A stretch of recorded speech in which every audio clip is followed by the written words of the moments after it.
Chris में प्यारे भाई और बहनों, आज के मनन चिंतन के लिए हम लेंगे संत मार्कुस का सुसमाचार अध्याय 4 पद संख्या 1 से 20 तक। ये काफी बड़ा पैसेज है, लेकिन यह पैसेज हम सबको पता है। हम सबको यह पैसेज बचपन से पता है और ये पैसेज का नाम है बोने वाले का दृष्टांत। आइए मैं सिर्फ इसमें से थोड़ा सा एक पैसेज आपके साथ शेयर करना चाहूंगी। मैं लेना चाहूंगी 13 से 20 तक। आइए हम वचन पढ़े। ईसा ने उनसे कहा, क्या तुम लोग यह दृष्टांत नहीं समझते? तो सब दृष्टांतों को कैसे समझोगे? बोने वाला वचन बोता है। जो रास्ते के किनारे है, जहां वचन बोया जाता है, वे ये लोग हैं जिन्होंने सुना है, परंतु शैतान तुरंत ही आकर वह वचन ले जाता है जो उनके हृदय में बोया गया है। इस प्रकार जो पथरीली भूमि में बोए जाते हैं, ये वे लोग हैं जो वचन सुनते ही उसे प्रसन्नता से ग्रहण करते हैं, किंतु उनमें जड़ नहीं है और वे थोड़े ही दिन दृढ़ रहते हैं। वचन के कारण संकट या अत्याचार आ पड़ने पर वे तुरंत विचलित हो जाते हैं। दूसरे बीज कांटों में बोए जाते हैं। ये वे लोग हैं जो वचन सुनते हैं, परंतु संसार की चिंताएं, धन का मोह और अन्य वासनाएं उनमें प्रवेश कर वचन को दबा देती है और वह फल नहीं लाता। जो अच्छी भूमि में बोए गए हैं, ये वे लोग हैं जो वचन सुनते हैं, उसे ग्रहण करते हैं और फल लाते हैं। कोई 30 गुना, कोई 60 गुना, कोई 100 गुना। प्यारे भाई और बहनों, हम सबके जीवन में वचन हम कैसा अपनाते हैं, वचन कितना फल लाता है और क्यों कम फल लाता है, इसके विषय में प्रभु ने हमसे कहा है।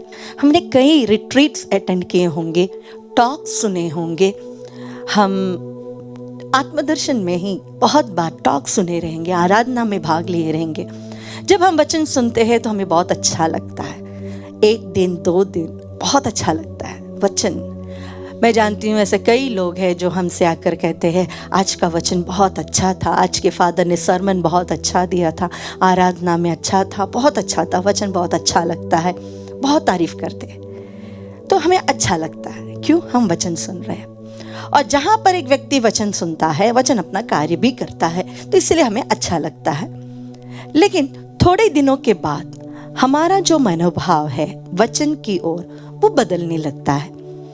जो वचन हमें बहुत अच्छा लगता था, 2 दिन तक वो हमारे दिल में रहा, उसके बाद तीसरे दिन पता नहीं गायब ही हो जाता है। इसका एक मुख्य कारण जो आज के समाज में हम देख सकते हैं, वह है हम बहुत बिजी है, बहुत बिजी। वचन पढ़ने के लिए हम बिजी है, उस पर मनन चिंतन करने के लिए हम बिजी है, हम वर्क ओरिएंटेड बन जाते हैं। आज के संसार में हम बहुत मीडिया ओरिएंटेड हो जाते हैं, सोशल नेटवर्किंग हमारा ज़्यादा है, तो हमें इन सारी चीज़ों के लिए बाद में टाइम नहीं मिलता।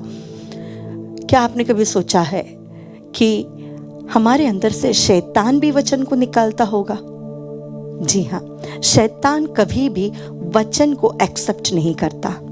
वो वचन से नफरत करता है। वो कभी नहीं चाहता कि हमारे अंदर वचन रहे। वो हमें इसलिए व्यस्त कर देता है, वो हमें इसलिए मॉडर्नाइज कर देता है, बहुत ज़्यादा सोशलाइज्ड कर देता है, हमें इतना बिजी कर देता है। मन तो है कि वचन अंदर हो, लेकिन वह निकाल देता है। प्यारे भाई और बहनों, अगर हमारे अंदर वचन रहना है, बहुत सारे लोग पूछते हैं वचन कैसे बाय हार्ट करते हैं, आप कैसे इतने वचन बहुत जल्दी जल्दी बोल पाते हैं?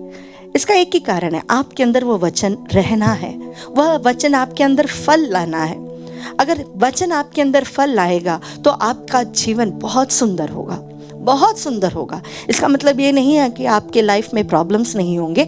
इसका मतलब यह है कि प्रभु की आशीष, प्रभु का प्रॉमिस हमारे साथ रहेगा। वचन को हमारे साथ रखने का एक सबसे अच्छा तरीका, मैं किसी को जानती हूँ जो वचन अपने साथ लिख कर चलते हैं, छोटे छोटे पेपर चिट्स में। मैंने उनसे पूछा ऐसा क्यों करते हो, तो वो कहते हैं कि आज मॉर्निंग में जब मैंने प्रेयर किया तो मुझे ये वचन मिला, और आज के पूरे दिन मैं 100 बार इस वचन को देखूंगा, याद करूंगा, पढ़ूंगा, और उसके बाद शायद मैं भूल भी जा सकता हूँ, लेकिन ये वचन मेरे अंदर रुक जाता है, और जब समय आता है तो वो वचन फल देगा। अगर हम हमारे बच्चों को वचन देंगे, वचन सिखाएंगे, तो बाद में जब वो निराश है, हताश है, लाइफ के प्रॉब्लम्स में फंस गए हैं, समझ में नहीं आ रहा, तो प्रभु खुद उनको यह वचन याद दिलाकर उन्हें बचाएगा। वो वचन जो बीज आपने बहुत वर्षों पहले आपके बच्चों के मन में बोया था, वह वचन उस समय फल लाएगा। वचन को हमारे अंदर रखना एक कला है, बचा के रखना है। अगर चिड़ियों ने आकर खा लिया, या धूप के कारण वो सूख गया, या शैतान ही आके आपको प्रलोभन में डालकर गिरा ले रहा है, याद रखिएगा, अगर आपके अंदर वचन है तो आप पाप से बच सकते हो। अगर आपके अंदर वचन है तो आपके जीवन में चंगाई हो सकती है। अगर आपके अंदर वचन है तो ईश्वर ने जितने भी प्रॉमिस वचन के द्वारा हमें दिए हैं, वो सारे प्रॉमिस हमारे जीवन में पूरा होगा। प्यारे भाई और बहनों, आइए आज हम कोशिश करें कि एटलीस्ट 2 वचन आज हम याद करें। याद करना इसका मतलब है कि उसे समझना, उसके ऊपर एटलीस्ट 2 से 5 मिनट मनन चिंतन करना। एक बार नहीं, 2 बार नहीं, कई बार आपको यह वचन मन में बोलना पड़ेगा, कई बार आपको रिपीट करना पड़ेगा, तभी वह वचन आपके अंदर जड़ पकड़ेगा। और अगर एक बार वह वचन जड़ पकड़ा है और आप उसे संभाल रहे हो, तो दुनिया की कोई भी ताकत आपसे वह छीन नहीं सकती, और आप भी 100 गुना फल उत्पन्न करेंगे।